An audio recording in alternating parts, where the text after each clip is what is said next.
From the court to the classroom, from the block to the boardroom, this is the Michael Graham Show, where real talk meets real life. Join Michael Graham as he breaks down the big issues: youth development, community programs, housing, jobs, and the challenges that shape us all. Loud, funny, real. The voices of experience from athletes, educators, advocates, and everyday warriors are all right here. This is where community comes to talk. This is the Michael Graham Show.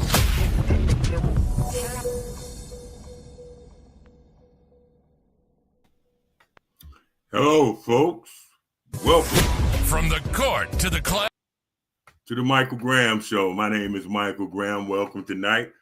Tonight is Tuesday, October the 7th.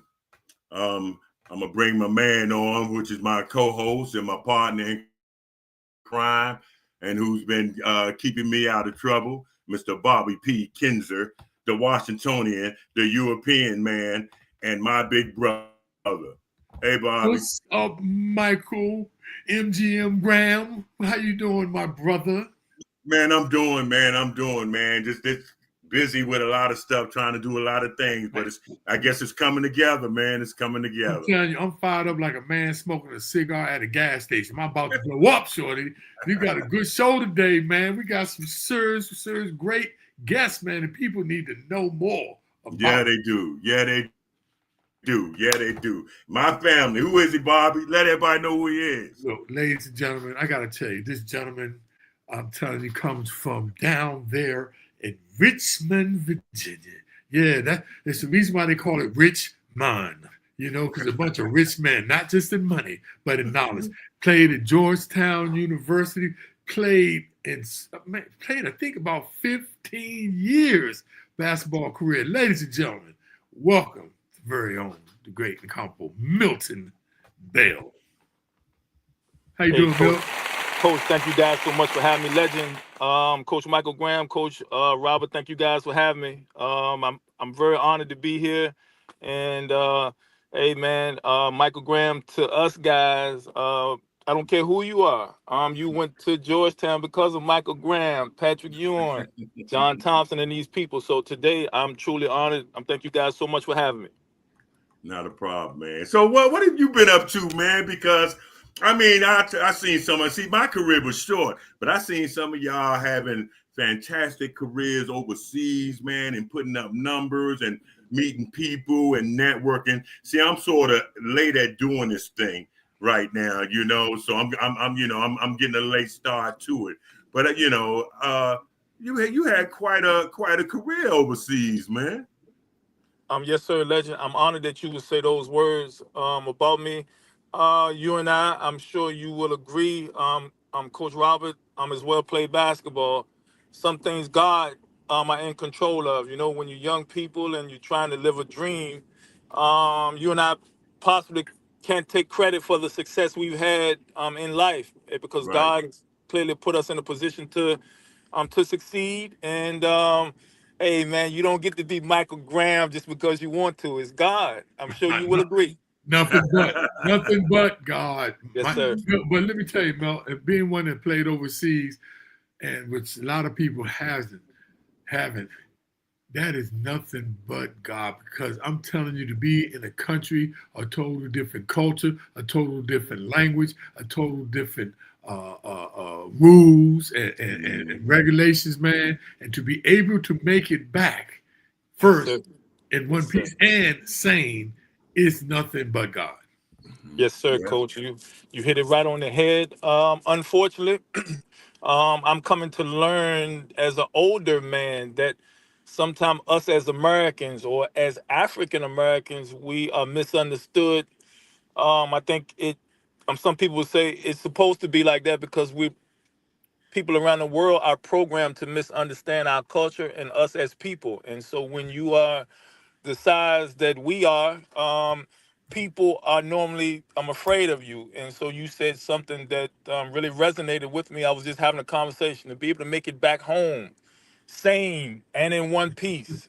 Being an American is not easy, and so it's just you guys are born and raised in Washington D.C. I'm born and raised in Richmond, Virginia, and I think it's the same way all around the world, but especially in our two cities, you have to show love in order to get love, and Right. so. Wherever we go or wherever I go, I try to show love. Especially when I go to another country, you have to show humility and be thankful to be there. And I'm assuming that I must have done something right as a young man because I'm very thankful for the people that still remember basketball is such a small piece of life. And so for someone Yes. else to remember something that you did 30, 40 years ago, it makes me feel good about doing something right in life and treating people correctly. Hey, Milt, right quick, man. Mhm. I'm looking at some of the teams you played for, right? Can you just give us a rundown? Because some of the teams, I can't even pronounce the daggone names. Yeah, I was looking at one too, and I'm like, man, I can't pronounce that. I have to break that down into like I knew about 20 Iceland, syllables. though. I know about Iceland. So give us a rundown. Yes, sir. Iceland. Yes, sir. When I transferred, I was at Georgetown for 2 years, and I heard Coach Michael Graham, the legend, say, "One and done." Him being the original of turning pro early, and so I had some of the same things. I didn't play 4 years. I only played those 2 years that I was at Georgetown. Once I transferred from Georgetown, I didn't play basketball anymore. I just took classes and worked towards my degree. So the Wow. 2 years that I played at Georgetown were the only 2 years that I played in school. And I actually came out, as we call hardship back in those days. I still had 3 years left to play or 2 years left to play. And so that's the reason I Mhm. say that it's a minefield. You don't understand what you're getting into, and I quickly found out that Georgetown is the big time. And once you come from the country and you go up there and start playing with the big boys, you Yeah, he's traveling, so he's kind of locked up right now. And I don't know if he can. I was Yeah. blessed to, Uh-huh. yeah, You kind yeah. of So I locking up. was blessed to Keep play for going. Coach Thompson. Uh-huh. Keep Am I going. locking up, Coach? Can you guys hear me? We got you now. Yeah. Yeah, we can hear you Okay. now. Okay. Yes, sir. So I was just my first job that I had was in Switzerland, and Ooh. I had Mhm. uh, um, those 2 years at Georgetown, believe it or not, really helped me. It really helped me because having that name behind you, people will at least give you a look or give you a shot. I'm just from going Yeah, because to they figured Georgetown that University, you played for Coach Thompson, that right? you're gonna do this, that, and the other. Yeah, Yeah. yeah. And so they got me in the door. And so, as we all know, once you get in the door, then it's up to you what you do with the opportunity. And so, I I credit God and my mother for keeping me going and not letting me give up and continuing to encourage me. And so, me as a parent now, I try to do the same thing. I have a 26-year-old son that is from Venezuela, and this is his third year playing What pro team he playing basketball. on? What team he playing on? Hey, he's in El What Salvador. team is he playing on? Huh? Yes, he's currently playing in El Salvador. His team in Venezuela just won the Oh, okay. championship this past year, and so I just try to be that parent. Coach Graham, I know you can relate. I just try to be to these kids that I coach what we didn't have. So anything I feel like I was missing, I Good. just try to be that, and I'm trying to give back the best way I can to these young students that I teach, and I'm some of the pros, and just trying to share wisdom and those things. So I just try to tell them that if I can do it, anybody can do it. You can do it, and just try to encourage them and be the things that they that I didn't have as a young person. Just trying to be that as a parent and as a coach going forward. Okay. Let me ask you this about your businesses. You run two separate businesses. One is a wellness, and the other one is a global basketball, which is, the wellness thing is like the workout part, the health, the fitness, and make sure they're eating right. And okay, and then now you're looking at the other part of it, the basketball. Is that like ranking some of the high schools, or it's just only professional guys that's going overseas? Well, the basketball part, I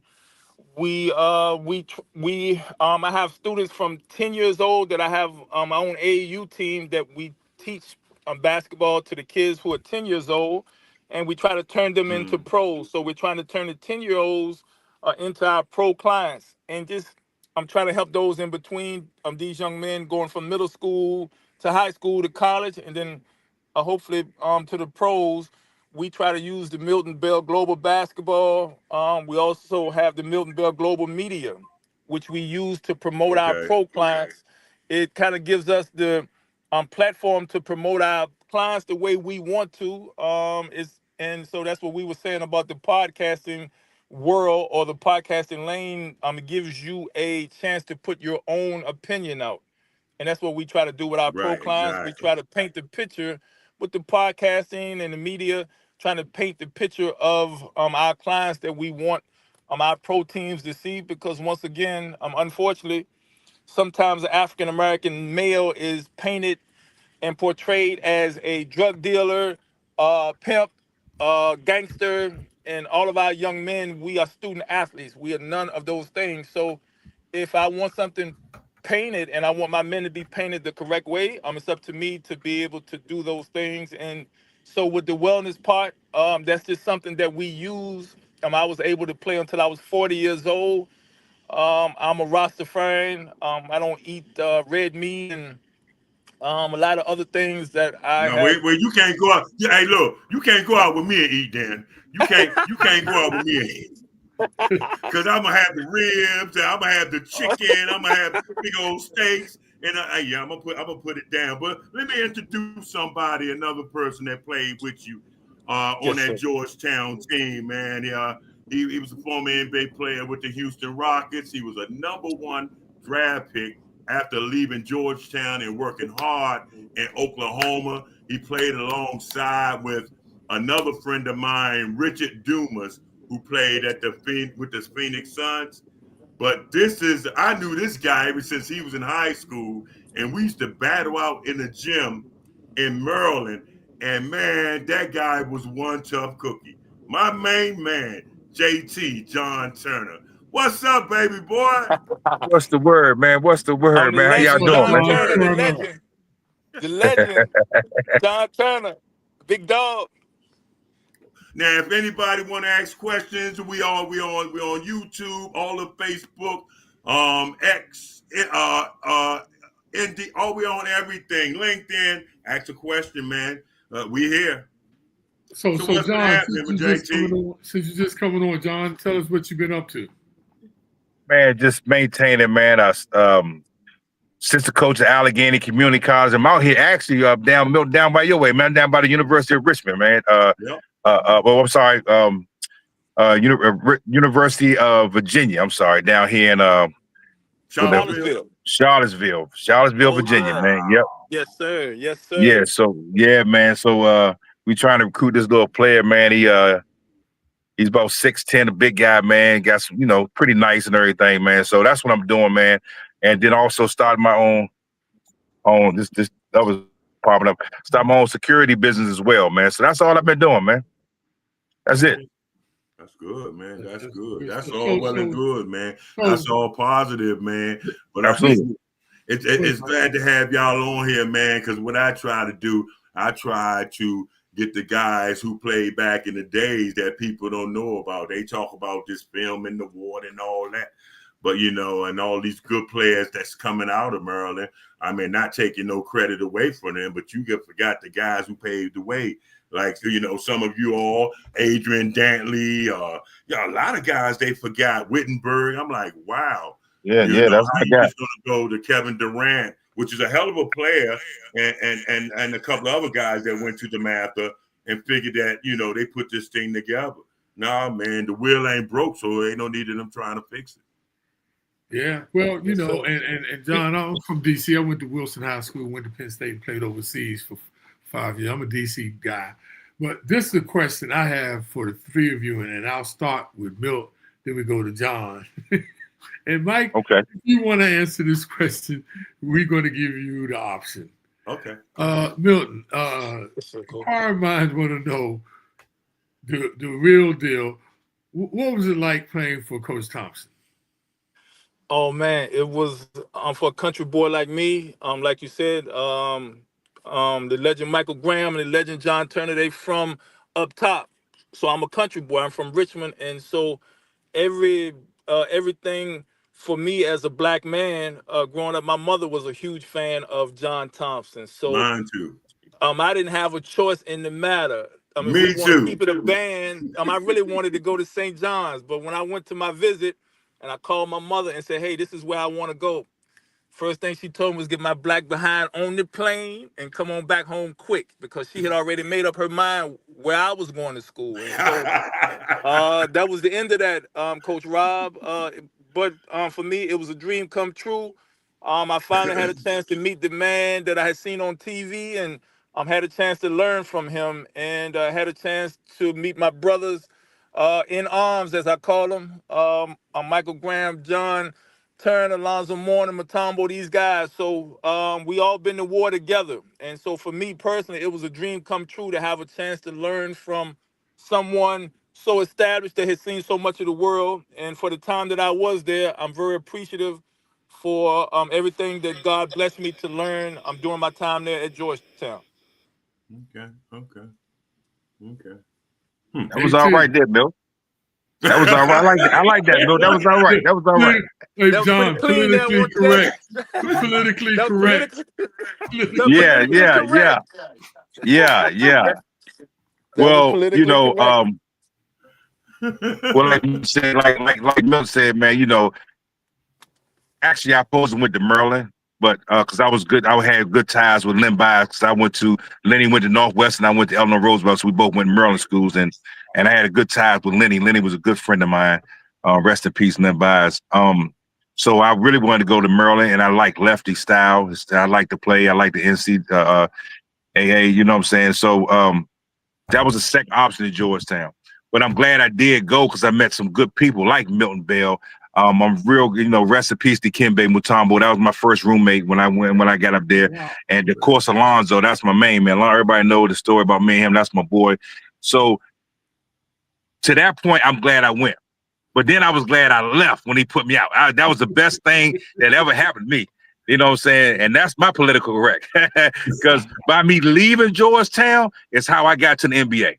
Right. I didn't get to the NBA being in Georgetown. Because if you look at my stats from coming out of high school to JUCO to going to Georgetown, my stats went way down to like 6 points a game to when I went out there and played in Oklahoma to going back up to 23 points a game. So that was the best thing for me, was leaving Georgetown. So I'm glad I left Georgetown. That was the best thing for me. So John, if you don't mind, right? So on this show, we dispel urban legends. Oh, not dispel. We correct urban legends. People say, they say this and say that, right? So can you tell me what is the truth about this story? The story goes like this on the street, that John Thompson called you and Alonzo, I don't know if y'all were together or individual, to his office, and y'all had to make a decision. Do you hang with your boy, Rayful, or not? Is that a true story?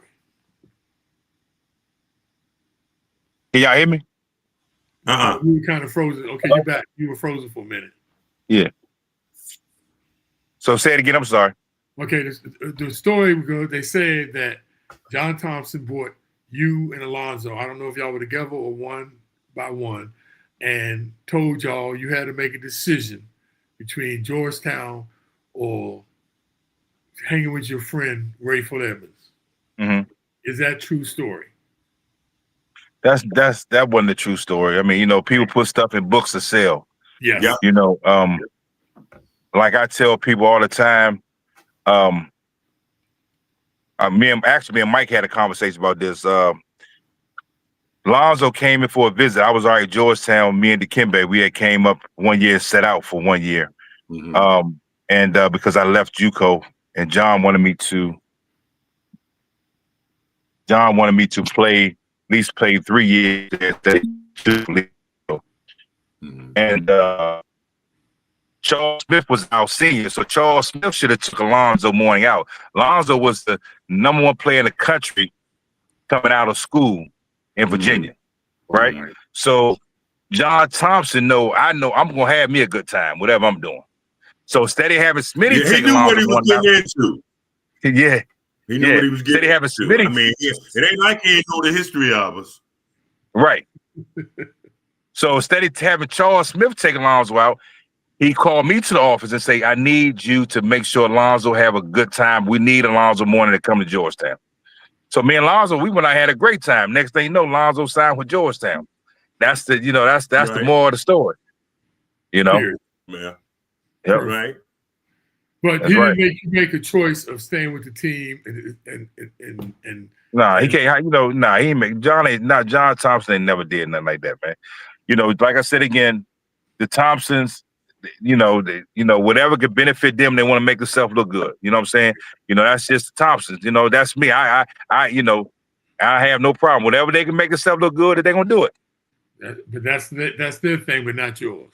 There it is. Right. So I mean, he put a lot of stuff in the book that was not true. John Thompson's book, whatever, man. But once again, I guess they wanted to sell books, and that's what they did. And that's why I wanted to get it straight. Yep. Yeah, because I got a little piece. I got a little piece out of there too about in this book that he came down to Arthur Capers to the projects to come visit me. And when he came up on the step, there was a lot of blood on the porch and my lights were out. Well, and during that time, you didn't pay for electricity. You get what I'm saying? And during that time, it was blood on the porch because my brother had stabbed me in the back. Damn. Okay, but during that time, he never came to my house. It was always Mike Rowley. Coach Thompson never visited my house. Right. Now, don't get me wrong. He came to my mother's funeral. But he never visit my house. And then it made me think about something else. When Milton was saying about, people already afraid of us because our size and, what we do and everything, but don't know we human and we people just like they are and with intelligence. Right. People don't know the things that I went through up at Georgetown, going to school at, and with academics. They always saying it's academics. It never was academics. Right. I made up my mind that I was going to leave, and I tell people, when I pointed down the floor, when I slammed that ball and pointed down the floor, I was saying, let's go home. I was ready to go home because I was going to leave. I knew I wasn't coming back. Wow. You know what I'm saying? And like I say, everything's going to be in the book. And can't nobody from Georgetown University, and not speaking bad amongst the school or anything of that nature. I appreciate everything that they done for me. Could have did a lot more, but I appreciate what was done. That giving me the opportunity. Because it wasn't you earned the opportunity, Mike. If you didn't play like you played in high school or play wherever you played, you earned your opportunity. So they didn't give you nothing. Right. You earned your opportunity, and they came recruit you, and they like you really recruit them. So you earned everything you got at Georgetown. Well, the thing is, I had signed with Maryland when I was in the 10th grade. I always signed with lefty. And the reason I didn't go because my mother didn't trust him. But see, Coach Thompson was scared to recruit me in high school because him and my coach was beefing over a guy that went to Ohio State that he was trying to recruit. So if my high school coach heard the name Georgetown, he would go off. Right. Wow. So there was this guy. It was this guy that worked at Spingarn would always tell me, Coach Wood's not going to let you take your visit. Did you get your letters? John been sending you letters, but I never got them. I was going taking all these trips to major schools. But little did I know, in my mind, I did know when I signed with Maryland, I already know that he probably got his benefit. Right. You know what I'm saying? But then what came to me going to Georgetown, now see, I was best friends with his nephew, Coach Thompson's nephew, since the 9th grade. Wow. Okay. He never said anything about Georgetown to me. Never recruited me. But when his uncle asked about me, he came to my defense and said he's nothing like the people said he is. You know what I'm saying? He'll tell you today, all of them will tell you today, nothing like that. So I don't know where they get this beat. That's the way I always played. Well, you know, when you thing, family was a single parent and nothing but kids, you gonna play like you fighting for your last meal. Well, this is the thing, you all. This is the thing, because I went to Division I school too. I went to Penn State, and John Bach was the coach, and he was one of the racist men that I can imagine. I couldn't imagine why he was recruiting guys from the city. But I want to say this too, like what you said, John, and even you, Milton, and Mike. As young men coming, you know, and Richmond is a city too, you know, really Richmond is a big city. We didn't know how to deal with the politics of Division I, the culture, especially the coaches that come from back in those, you know, they coming from the 50s and 60s, like John and them, and John Bach comes from back then, which was a whole different era. Because coaches, I always respected authority. Right. But, you know, they were throwing around authority like I was some inner city thug or something, you know, just because I was from DC. So for a young man, it was a lot to bear. But Milt, I want to ask you a question, man. And, now that you're dealing with these young men with the NIL and everything with your global sport, what's the first approach with these young men? Because I'm interested to know how, from John Turner, how the hell do you recruit players nowadays? But let's start with you, Milton. How do you approach the young kids now with, you know, playing ball? I mean, how do you even approach them? I'm Coach Rob. I have to say that I'm sure, as we all know, all of us are about the same age, it's different. These young men are different. It's a different generation. So to answer the question, I always try to proceed with caution and respect because these young men feel disrespected very easily. And by things that Michael Graham, John Turner, Milton Bell, we probably would not have lost our mind over. But some of these young boys, because they get so little love from older people our age, I always equate it to the Shaq and Charles Barkley syndrome. The young boys seem to hate us old players because Shaq and Barkley on TV bashing them 3 times a week. So then now when it's time for us guys that actually played the game, maybe not on that level like a Shaq or Barkley, now when it comes time for us to go talk to them, they already in a mood where they're not trying to hear what we're saying. So each person is different. Like you said, all of us from the inner city. So we had a mechanism that we could tell when someone was trying to help us and when they were trying to harm us. I think the lines are blurred with these young men. They don't, I think they so shell-shocked, especially when it comes to pro basketball, because it's, it's so much money in it that they think that someone's trying to steal from them before they get it. So when I go to them or they come to me and ask me to help, it's almost like they're coming with their guard up, like they already on guard. If that makes any sense. Yeah. Wow. Yeah. Hey, John, what is it like with you recruiting now? Well, I'm straight up with the kids, man, letting them know that, you know, my journey, I tell them my journey and just tell them, you know, everybody is not going to make it. It's just not going to happen. Right. Most teams are already, they got to have a draft. It's going to be 2 rounds. So somebody's going to get drafted for sure. But you got to be on, like, well, at least, you know, one thing I can say about Coach Thompson, what I did, one thing I liked about what he did say is said that he'll tell you, like, well, I can't guarantee that he will make the NBA, but I can guarantee.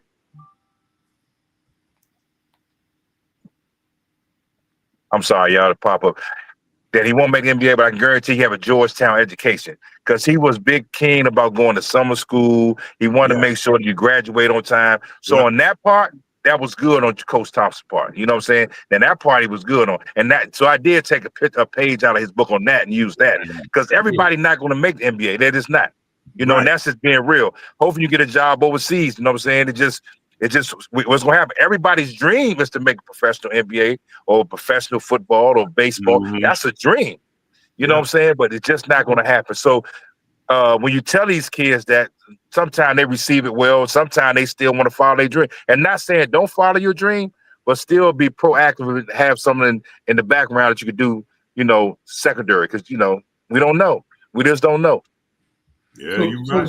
So John, man, tell me this because I know what it was. So I'm 68. I got y'all about a few more years. Yeah, I'm 58. And so you got me about 10. so I know what it's like when I was recruited, right? Mm-hmm. Has it changed?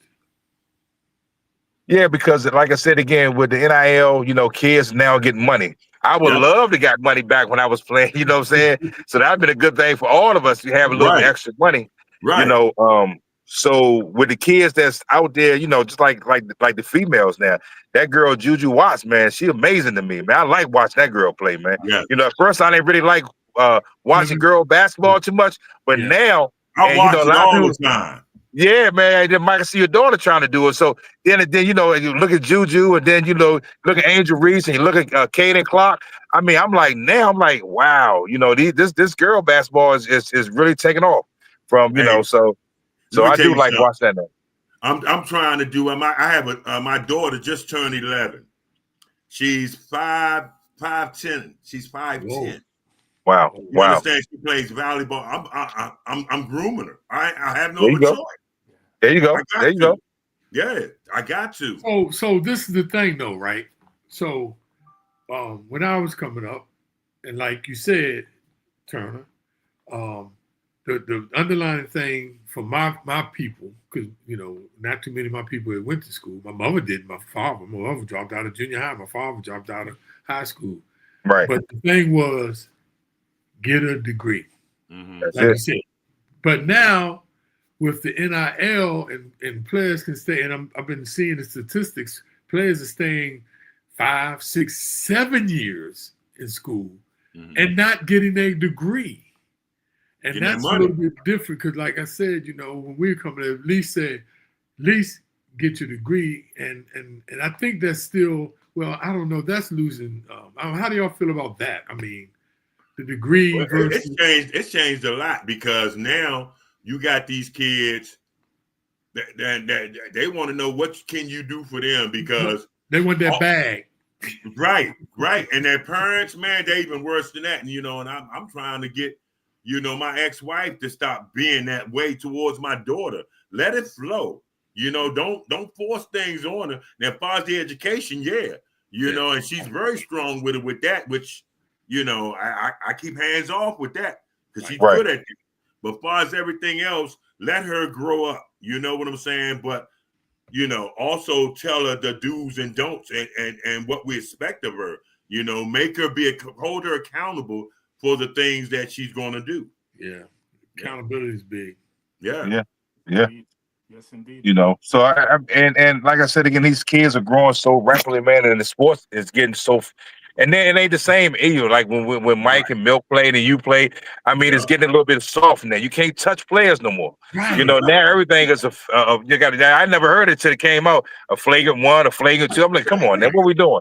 Right. You know what I'm saying? So but so now they're protecting a lot of players now, so you really can't get down and get physical like it was back in the day, even from the guys from hand checking. Not taking nothing away from Curry. Steph is the best shooter I ever seen in my life. Right. Great shooter. But back when you could touch a back when you could hand check a guard, so you can put the hand on him, but you can't. Now you can't touch him, so it's so easy to release. Right. You know what I'm saying? So but the guy, man, that Steph Curry moves so much, man. He always constantly moving, so he's hard to check anyway, man. But the old school said Curry would not be getting those kind of points if hand checking was still in play. Exactly. That's why I say the game has changed so much. You know what I mean? And they're. Look how they paying people now. Like Charles Barkley said, "Ma, you done had me too early." When I signed with Rock Houston, they was their 20th pick overall first round in '91, and they gave me 3-year contract for $2.4 million. Right? Now you could be sitting on the bench. The 12th players still get $1 million now. Right. That's how the people get paid now. Don't get me wrong. In 1991, $2.4 million is good for somebody coming from the hood like me for 3 years. That was good money for me. You know what I'm saying? So So it was good though. But nowadays they go ahead. I'm sorry. Go ahead. no, I'm saying nowadays you're 20 pick. Now you're getting almost 9 million. For 3 or whatever. So that's double. You know what I mean? So and look, ain't even put a ball in the hoop yet. Nah. Look, speaking about the hand checking, right? I played in the NBA Summer Pro League in LA back in the early 80s, right? Right. So, this first time I played against some pros in the Urban Coalition when it was and a lot of people thought it was started at Dunbar. It started at Roosevelt, Theodore Roosevelt, by the way. Wow. And I didn't know that. Well, it had some beast players. It had Joe Pace, Marvin Webster, Fly Williams, Lloyd B. Wow. Free. It was beast. So anyway, I'm playing in the LA Summer Pro League. And I'm checking the guy, and I was real good on defense. And he was swiping to swipe my hand. Now he's on offense. And I'm like, and I learned, don't let him feel you. When we back in hand checking, no. Even if a mug got you down low, don't let him feel your body, right? So that's how I play D. So I'm playing off him, but he's smacking back like this, right? I'm like, what the hell? But what he was doing, I didn't realize this is pro ball. This mug would smack me in my face. He was chopping me in my neck. I'm like, this nigga playing defense on offense. See, that was the way it was played. This is a different game, man. And look, I didn't know this. So I'm checking the guy. So he comes down baseline and crosses the lane. Every time I cross the lane, checking this dog, other people were hitting me.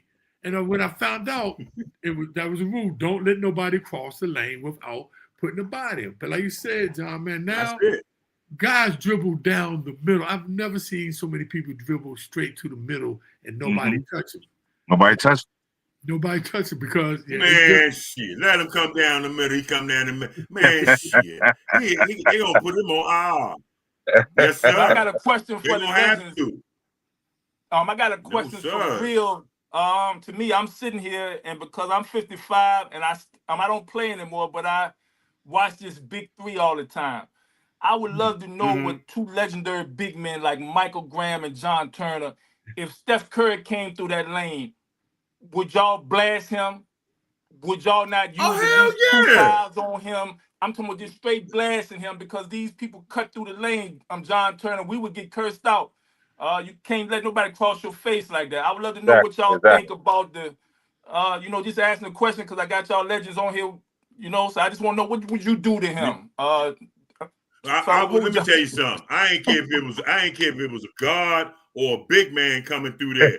If you coming down that middle, I'm gonna hit your ass. I don't care what you are. You opponent, I'm gonna punish you. And that's what they did at Georgetown until I got there. Yeah, but like Milton said, man, that's how John wanted us to do, man. Well, I'm quite sure Mike, y'all too, you and Patrick. John ain't want nobody, he wanted us to make sure put a body on him. And I'm gonna tell you right now, I'm going public with this. Milton Bell was a great player, man. And and just that John did not use Milton talent to his ability. That's just what I say. He didn't use it because Milton. I played with Milton for that year that Milton came. That whole year, I see how Milton practiced hard, and I said, "Damn, why John would not just Yeah, I was. Hey man, I tell people all the time. I don't know if you guys can hear me. Did I lose y'all? No, you did. Look, so that's one the spirit of John Thompson freezing John Turner. No, go ahead. Look, I'm sure John Turner will agree. The reason that we all went to Georgetown was because of Michael Graham, Patrick Ewing. Exactly. When you saw them guys dominate that paint like that, right? I can only speak for myself, but the scrapes and the fights that y'all would get into with other teams and just punk them. Right. That's what made me want to go to Georgetown because Coach Thompson used to have this thing he used to say to us before the game started. He would say, if you took the Georgetown jersey and opened their locker room door and just threw it in the opposing team's locker room, the game already over. So that was one of my reasons for wanting to go to Georgetown, Michael Graham, because I saw how y'all carried yourself and it was no nonsense. JT, I know how you played and you you really carried on that legacy that big man Zoe, Matumbo, Sam Jefferson, Jonathan Edwards. It was every day was a flagrant one foul It's in free. practice, Yeah. man. Yeah. 'Cause Nah, we used to have, I mean you. go ahead, John. No, and you're right too, Milton. And see, my thing was this because I looked at it, I said, okay, you got Matumbo, we got Alonzo, we got Sam Jefferson, we got what was the other big guy named Big John, Big Thick from New Orleans? Jonathan Edwards. Jonathan Big Edwards. Edwards. Hey, Mike, I had your stepped up. I said, look here, I'm not riding no motherfucker by this bitch. There you go. I look, I came that motherfucker milk attack, nigga. So John had to make the decision. We had Matumbo too. But Matumbo came off the bench to back up Alonzo. Right. I was gonna start every motherfucking game. I was going there, man. Whoever got a battle against, we just got a battle. But I'm definitely gonna start. Was Dalton there when y'all were playing with Dalton? No. Dalton was before me. Okay. And Big John, and it didn't take you long neither. I don't remember you ever not starting. Do you? I don't remember you ever. Yeah. We always that power forward. Alonzo. Right, me and Zoe start. But see, John Thompson still had a good rotation. You know how, because he wanted to do that Georgetown press. So the rotation was still good. Right. That's the only thing I didn't like about it because I wanted to stay in the game. I'm not tired, but he wanted to make sure he kept fresh legs out there because that Georgetown press. You know what I'm saying? Right.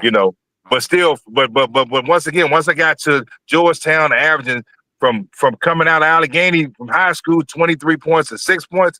Now that wasn't me. Then going back out there to play for Denny Price. When Mark Price called me, I told Michael this story. When Mark Price called me, I said, Mark Price called me, an NBA player calling me, and Mark Price was tough.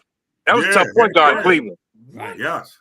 Mark Price called me when they put me out of Georgetown and said, my father wants you to come and play for him. I said, who is this? This is Mark Price. I play with Cleveland. I said, this ain't no Mark Price calling me.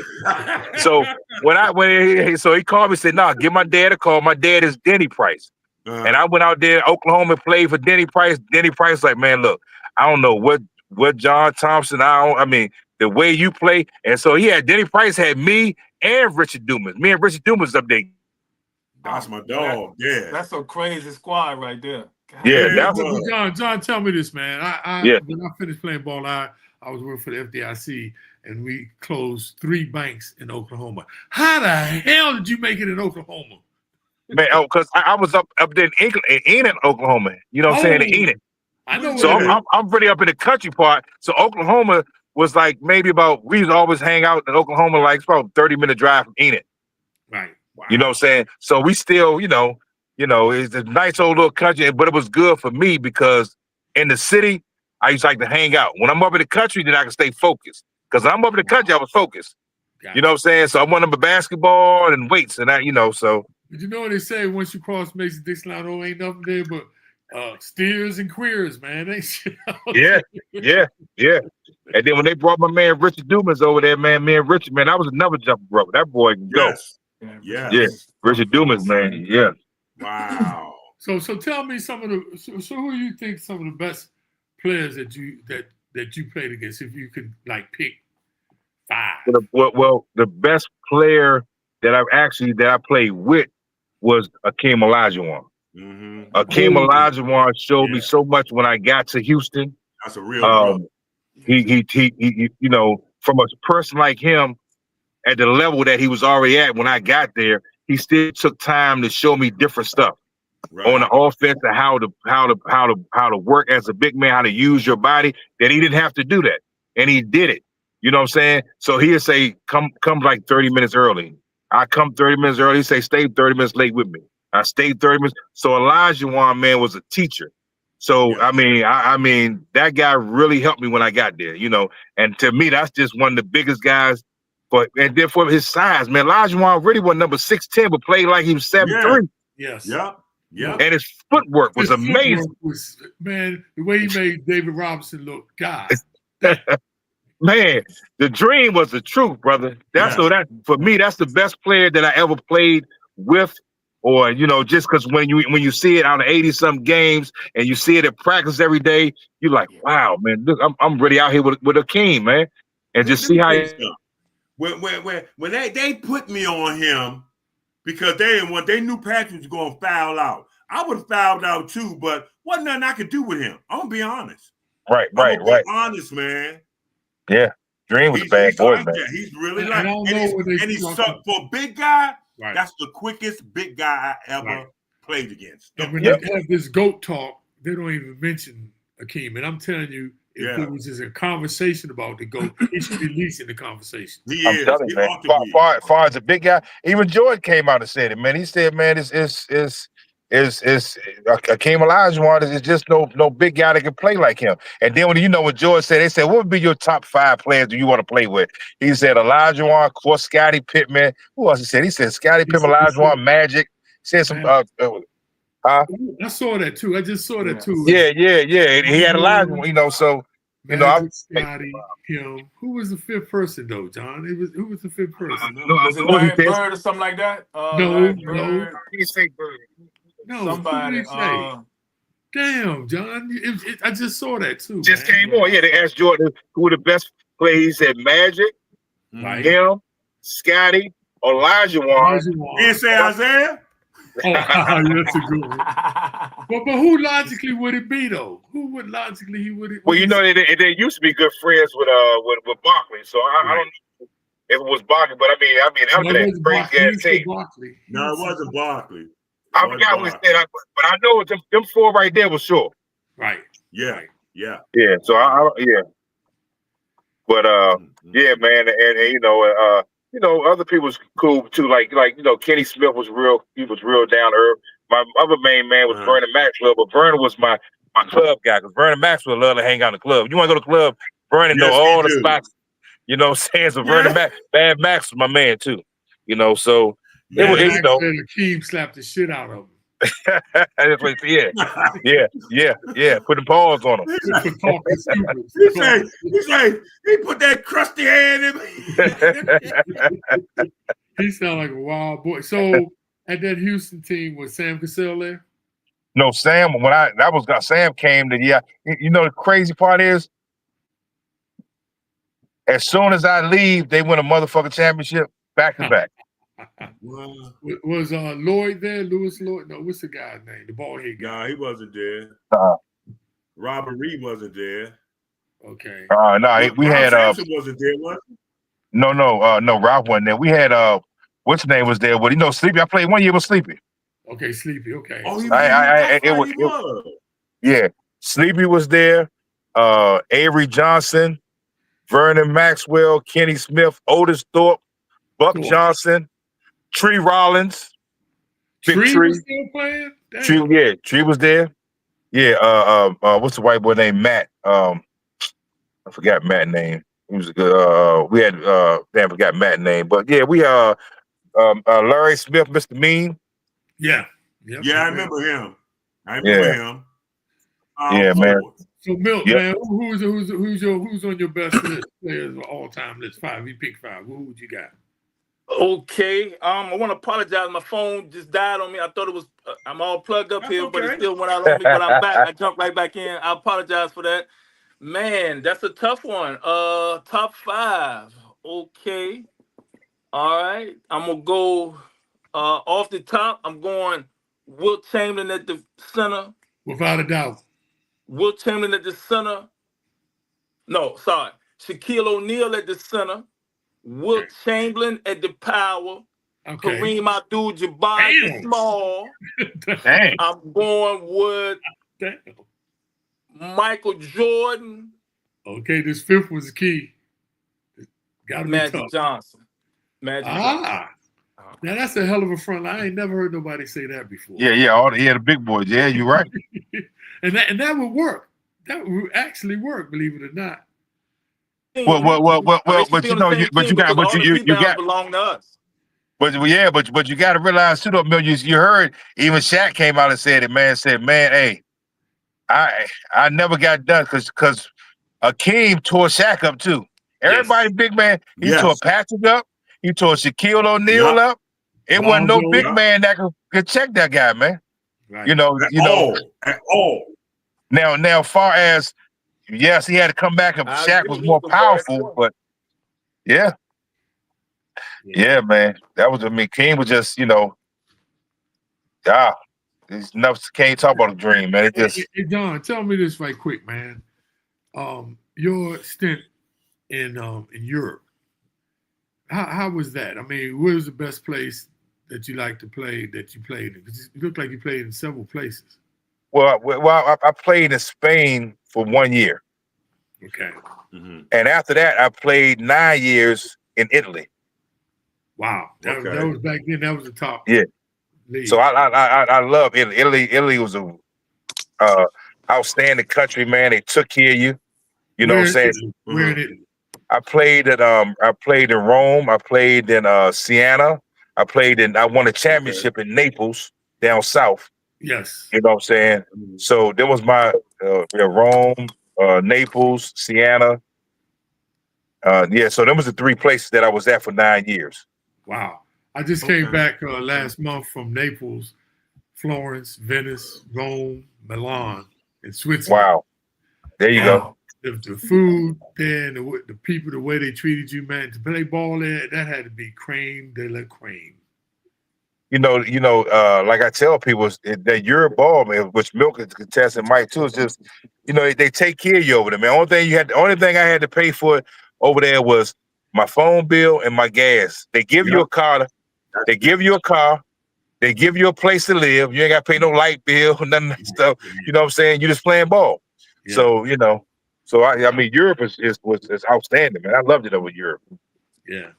You played. Hey, Milton, you said something about your son was over in Venezuela. He played in Venezuela. Well, do they still have that team called the Cocodrilos? Yes, Cocodrilos. That's who I played for. I saw you play for them. Of course, I knew that they have, and I don't know. I'm gonna have to send you some of this. I don't know if you have seen it, but they still have you on their billboards and banners. Whoa. I'm gonna have to get you some of that. Whoa. Did you wear number 50 down there? Did you wear number? What number did you wear down there? Yes. Yeah. It's 50. I've seen it at least 4 times in the past 10 years. When I see it, but when I go back and find it, I promise to send it to you. That's the only reason I knew that you played down there. Yeah. I played in Maracaibo. Do you know where that is in Venezuela? That was outside of Caracas. Yeah, we used to play them too. Maracaibo? No, my son is playing in Maracaibo. Oh, you went Maracaibo. I played in Maracaibo. Yeah, Maracaibo, right? Yeah. They got very pretty place of very poor people. The government is really doing a number on their people because these people produce the same amount of oil. They have their natural resources, and so Venezuela should look like Dubai, but it doesn't because the amount of corruption. And so my wife at the time, my son is from Venezuela, born in Venezuela. My ex-wife is from Venezuela, so he's 50% Venezuelan and 50% American. And so when he plays in Venezuela, he plays. Yes, so he can. He's currently playing in El Salvador as an American. So I like when he plays as an American because he gets a chance to understand what it is that we went through, guys. That you're taking care of your family with this ball, and it's a whole different life when you playing as a Venezuelan player. You protected a little bit. They're not gonna cut you. But check this note. Just a little note, y'all. President Trump's administration is getting ready. They're trying to get rid of dual citizenship, so players couldn't play as dual citizens anymore. Wow, which is crazy. But anyway, because that's what we had a dual national player on our team. It was 2 Americans and 1 dual national when I played in England. Yeah. But I mean, I know y'all like Milton. Tell me about. I've been to Iceland. Yes. But what is it like for a black man in Iceland? Okay. So if I understand you correctly, you said you have been to Iceland? Yes. Okay. When you went, was it for vacation? Vacation? Yes. I was actually it was a stopover, but I ended up having to stay in several days to go to. I was stopped going to London, but I ended up staying several days. Okay. Did you enjoy it? Did you like it? And would you ever go back? Yes, I'll go back, but it was cold as shit. Cold as shit. So super cold is probably like, I remember John Turner and I traveling with school. I remember when we went to Boston and Connecticut and Chicago to play DePaul. It was that Yep. type of cold. Yep. Michael Graham, I'm sure you remember Yep. those Big East games up there. It's that type of weather, but maybe worse, maybe 10 Worse. degrees less. And so Right. the people are so nice. And so it's funny. We all have learned, we all from the inner city. And so we are, or have always been surrounded by other black people. But when you travel the world and you're the only black person in this whole town, Yes. and these people maybe never ever seen a black man before, only on TV. When you get a chance to meet them, it's important how you leave a good impression on them for yourself. Forget Yeah. America, but you want to represent your family and you want to represent yourself, so that if this person will buy this ticket to come to the game, that pays your salary from the ticket sales. So Yeah. it's a business. Very Yes. nice people. Probably the best time that I've ever had playing basketball, just pure basketball. No crime. The people leave their doors open at night. No crime at all. It's probably the perfect place to live, other than the cold. No crime, no breaking and enterings. People leave their keys in the car. So Right. it's a Wow. it's almost like that Hollywood perfect place to live in. That would be it. So there's no bird farms up there. No bird farms. Why you No talking about my Thurston neighborhood, quarters. man? No bird farms, no Thurston quarters, none of No that. searching quarters. Oh, shit. No, I'm no Jackson Ward down here where I'm from. Just no Wow. crime at all. Right. People take their babies. To give you an idea, people take their babies. Like, you have a baby that's 2 years old that has to take a nap. They put the baby in the stroller and they put the baby outside in the cold air, because they say it helps the baby sleep better. It helps with the breathing and the forming of the lungs.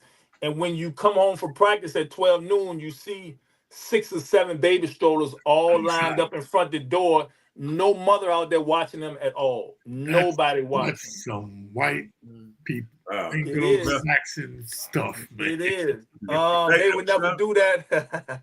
That's Hey, crazy. hey, no, question, man. Question. Yes. In your just taking your basketball career, that's including pro and college. Yes, sir. If you had to do it all over again, what would you do differently? I'm asked this question all the time, and it's a very simple answer for me. I wouldn't change a thing. I wouldn't change a thing. Awesome.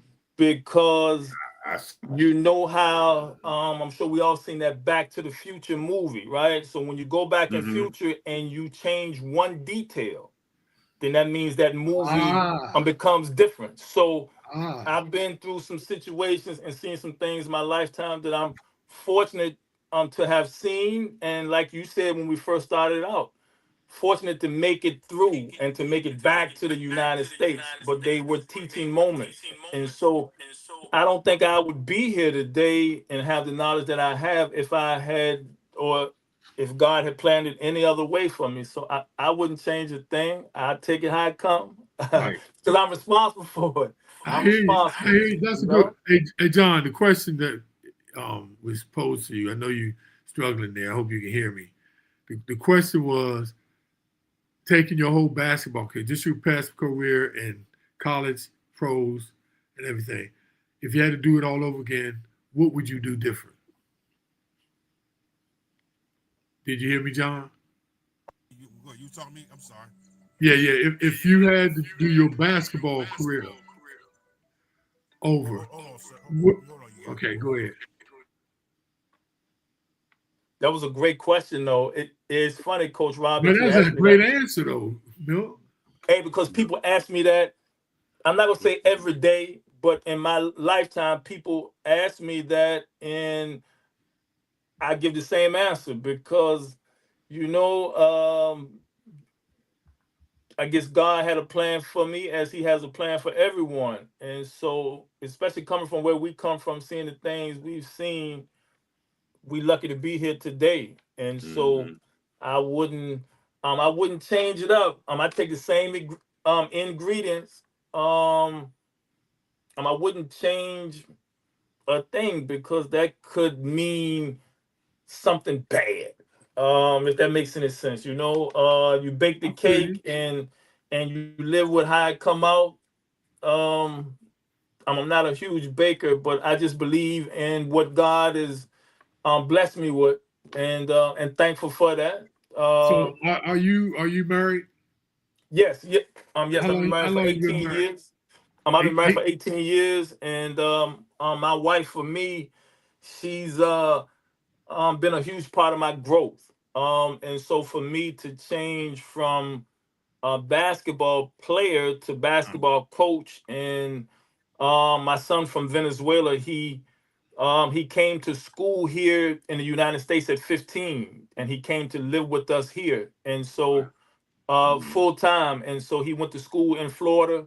He went to junior college in Bradenton, Florida, and then he went to Lane College. So Okay. I credit my wife with helping me make that transition. So Sometimes that transition from player right, mentally to no, right. you're not playing no more. Now you have to To father, teach husband.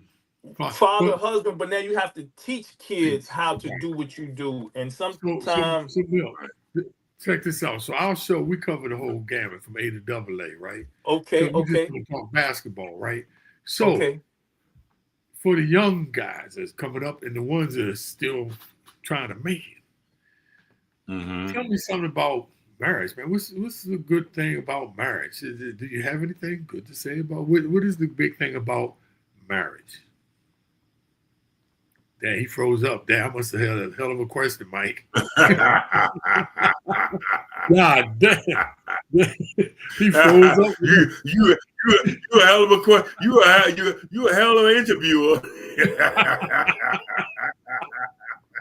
I'm just curious, man. Well, What can somebody learn from? we gonna go ahead and cut it anyway, man, because it's 8:32 now and everything, and I think John's gone and everything. But Yeah, we he want was to thank struggling with his Milton phone. and Damn, JT. Yeah. And JT for coming on tonight and everything. And yeah, we want to thank y'all. We'll see y'all next Tuesday. Our guest next Tuesday will be Perry Carter from the Ohio State. He was a big-time collegiate player at the Ohio State University. Big Ten Player of the Year. I forgot what year it was. I want to say it was 88 or 89.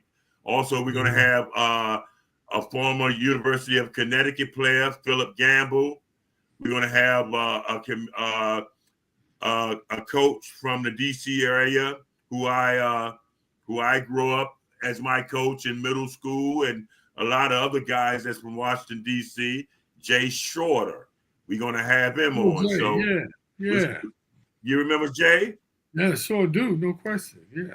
Yeah, we're going to have him on. So, and also from Oklahoma, who played with Wayman Tisdale, Tyrone Jones. So that's who we got on for next week. Yeah. Yeah. So we got a hell of a show next week. So we look forward to seeing you all. Once again, we want to say good night and thank y'all for tuning in once again to the Michael Graham Show. Thank John Turner and Milton Bell. Yep, John Turner and Milton. And we'll see y'all next week. That's a wrap on this episode of the Michael Graham Show. Big thanks to our guests, and bigger thanks to you for listening. If it hit home, share it. If it made you think, talk about it. Because change starts with conversation. Catch Michael next time. Same truth, same energy, same mission. Till then, stay loud, stay real, and stay connected.